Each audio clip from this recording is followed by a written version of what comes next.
दोस्तों, स्वागत है आपका अपने YouTube चैनल गुड स्टडी गुरु में। आज अपन लोग पढ़ने वाले हैं एक बेहतरीन टॉपिक क्लास 10th और चैप्टर नंबर 1 जिसका नाम है वास्तविक संख्याएं, जिन्हें इंग्लिश में हम कह सकते हैं रियल नंबर्स। तो आज की पढ़ाई शुरू करते हैं। चैप्टर का नाम जानते हैं सबसे पहले दोस्तों, वास्तविक संख्याएं, जिसे हम इंग्लिश में रियल नंबर्स कहते हैं दोस्तों। ठीक है, अब पहली जो संख्या है इसमें हम संख्याओं का पोस्टमार्टम करेंगे मीन्स। ठीक है, जितनी भी संख्याएं हैं सारी उनको पढ़ेंगे इसमें। ठीक है दोस्तों, प्राकृतिक संख्याएं कौन सी होती हैं जिन्हें इंग्लिश में हम बोलते हैं नेचुरल नंबर, और एन से प्रदर्शित हम इन्हें करते हैं।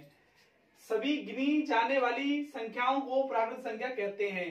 मतलब जो काउंटेबल हैं वो सारी संख्याएं हमारी क्या है दोस्तों, प्राकृतिक संख्या है। ठीक है दोस्तों, अब सबसे छोटी जो प्राकृतिक संख्या है दोस्तों हमारी एक है। ठीक है दोस्तों, बड़ा ही इंपॉर्टेंट पॉइंट है कि सबसे छोटी प्राकृतिक संख्या कौन सी है, एक है। या फिर हम कह सकते हैं एक से लेकर अनंत तक की सभी संख्याओं को हम प्राकृतिक संख्या कहते हैं। उम्मीद करता हूं आपका पहला पॉइंट क्लियर हो गया होगा। अब सेकंड पॉइंट पर आते हैं दोस्तों, पूर्ण संख्याएं। मतलब इंग्लिश में होल नंबर बोलते हैं इनको। क्या बोलते हैं दोस्तों, होल नंबर। और इनको W से प्रदर्शित करते हैं दोस्तों। कुछ नहीं करना है आप लोगों को, सिर्फ इन्हीं संख्याओं के आगे अगर जीरो लगा दें हम तो ये पूर्ण संख्याएं बन जाती हैं। ठीक है दोस्तों, इन्हीं संख्याओं के आगे अगर हम जीरो लगा दें तो क्या बन जाती हैं, पूर्ण संख्याएं। आपसे पूछे कोई कि पूर्ण संख्या सबसे छोटी कौन सी होती है तो आप बता सकते हैं जीरो सबसे छोटी पूर्ण संख्या है। ठीक है दोस्तों, थर्ड पॉइंट की बात करें दोस्तों, अगर हम थर्ड पॉइंट क्या है, पूर्ण अंक इंटीजर्स, जिसे हम W से प्रदर्शित करते हैं। दोस्तों ये नाम से ही प्रदर्शित हो रहा है कि पूर्ण अंक मतलब पूरा अंक होना चाहिए दोस्तों, कटा पिटा नहीं होना चाहिए आप लोगों का। तो इसमें पूर्ण अंक होना चाहिए, टूटा हुआ नहीं होना चाहिए।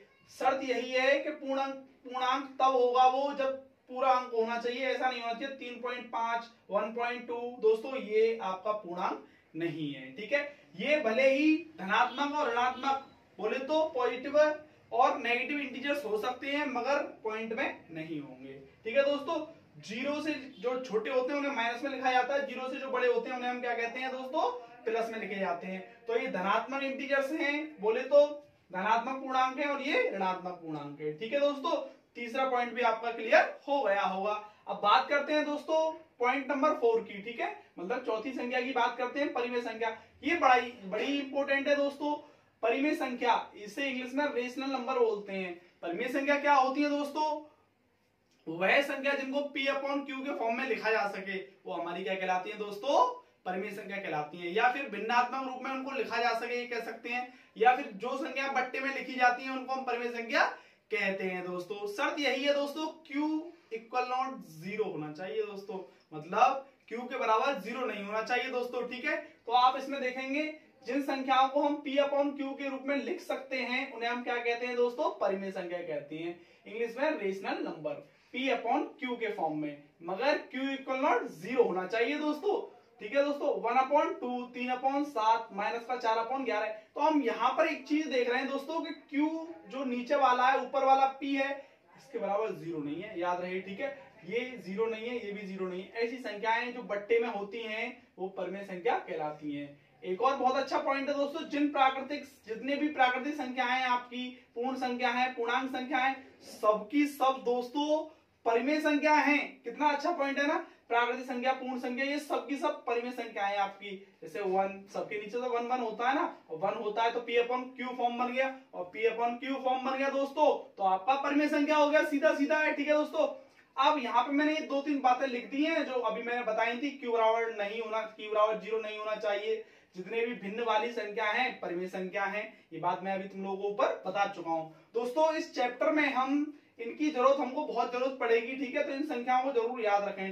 हालांकि ये बेसिक जो है 9th क्लास का है दोस्तों, लेकिन इस चैप्टर में 10th क्लास में भी हमको चैप्टर नंबर 1 में इसकी जरूरत पड़ने वाली है, तो इसीलिए हम इसको डिस्कस कर रहे हैं। अब परिमेय संख्या क्या होती है दोस्तों, इन्हें इंग्लिश में बोलते हैं इरेशनल नंबर्स। ठीक है दोस्तों, वो संख्याएं दुनिया की जो परिमेय नहीं है, अपरिमेय कहलाती हैं। क्या कहलाती हैं दोस्तों, ऐसी संख्याएं जो परिमेय नहीं है, अपरिमेय कहलाती हैं। ठीक है दोस्तों, वो संख्याएं दुनिया में जो परिमेय नहीं है, अपरिमेय संख्या कहलाती हैं। वे संख्याएं जिन्हें P/Q के रूप में नहीं लिखा जा सकता है उन्हें हम क्या कहते हैं, अपरिमेय संख्या कहते हैं दोस्तों। ठीक है, अब सुनिएगा दोस्तों, ऐसी संख्या जो वर्गमूल या ऋण चिन्ह के अंदर आती है उन्हें भी हम क्या कहते हैं, अपरिमेय संख्या।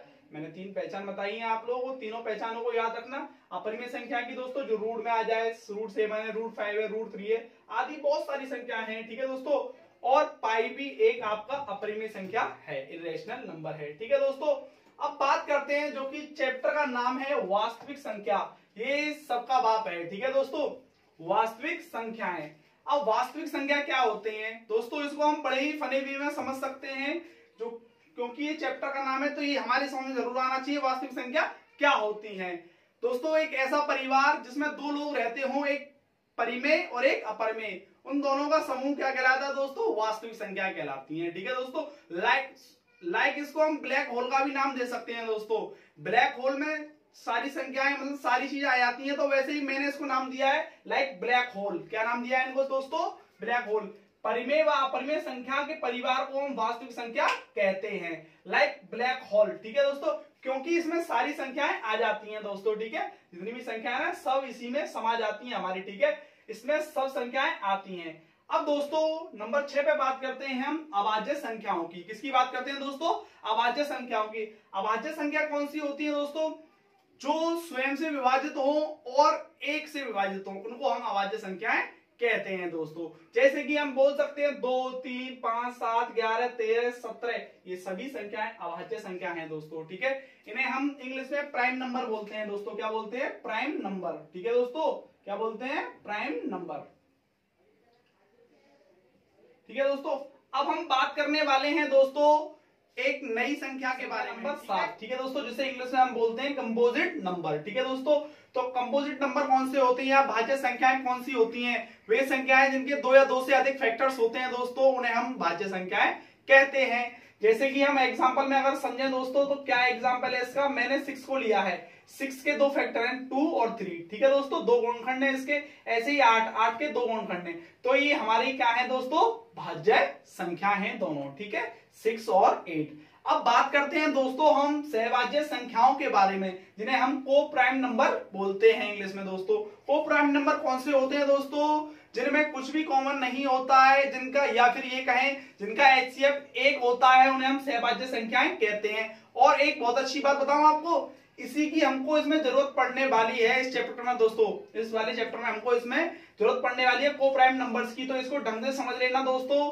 वे संख्याएं जिनमें कुछ भी कॉमन ना हो या फिर जिनका HCF 1 होता है, उन्हें हम क्या कहते हैं, सहभाज्य संख्याएं कहते हैं। ये दोनों संख्याएं दोस्तों भाज्य हैं, लेकिन इन दोनों का जो कॉम्बिनेशन है ना दोस्तों, वो हमारा सहभाज्य है। याद रहे ये दोनों संख्याएं भाज्य हैं, लेकिन इन दोनों का कॉम्बिनेशन हमारा क्या कहलाएगा दोस्तों, सहभाज्य कहलाएगा, ठीक है दोस्तों। इन दोनों का HCF 1 है, तो कह सकते हैं दोनों कॉम्बिनेशन जो है सहभाज्य संख्याएं हैं दोस्तों। और आप लोगों के लिए अब डेली क्लासेस रेगुलर बेस पे चलेंगी दोस्तों। हम किस तरीके से पढ़ाई करने वाले हैं मैं ये बता रहा हूं आपको। तो हम जो पढ़ाई करने वाले हैं दोस्तों, अब पहले किसी भी चैप्टर को शुरू करने से पहले उसका बेसिक जानेंगे, फिर उसके बाद उसमें से हम जितने भी इंपॉर्टेंट क्वेश्चन है दोस्तों वह हम करने वाले हैं। सिर्फ इंपोर्टेंट के बारे में डिस्कस करेंगे, क्योंकि एग्जाम नजदीक है दोस्तों आपकी। अब आपको रेगुलर बेसिस पे वीडियोस मिलेगी हो तो लाइक कीजिएगा, कमेंट कीजिएगा, शेयर कीजिएगा दोस्तों, और कमेंट करके बताइएगा आपको और किस टॉपिक पर वीडियो चाहिए दोस्तों, ठीक है। और चैनल अगर आपने सब्सक्राइब नहीं किया है तो हमारे चैनल को सब्सक्राइब भी कीजिएगा। Thanks for the watching this videos.